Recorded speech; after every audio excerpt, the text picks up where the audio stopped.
Good morning, guys. Another day, and we are going back to work again. So we're gonna go work on this aged care naman today. So it's very cold. It's actually 5 degrees today, guys. 5 degrees.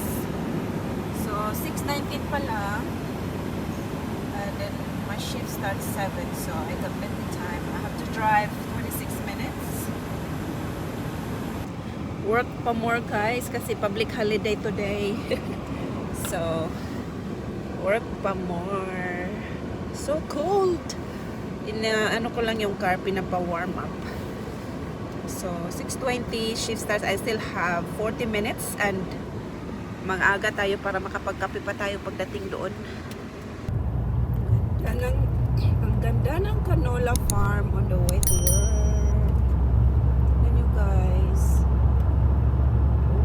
So beautiful. So pretty.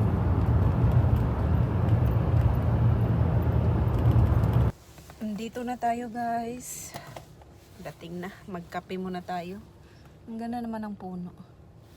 So yes, guys. Public holiday today, guys. Double pay. So ganito yun dito sa Australia, guys. Pag yung event ay Saturday, yung public holiday ay sa Friday or Monday.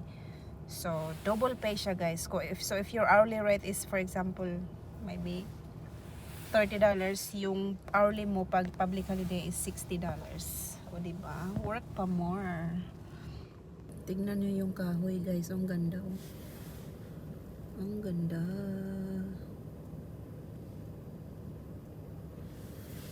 Beautiful. Tulog pa yung mga lola natin, guys. So, tulog pa sila. So, magkakape muna tayo tapos hand over.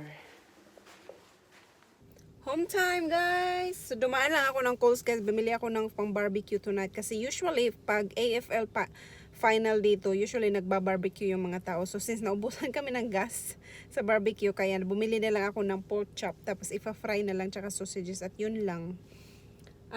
So the day is done, guys. I've been long day and tomorrow is another day. So thank you guys for watching. Bye. That's all recap for my public holiday shift.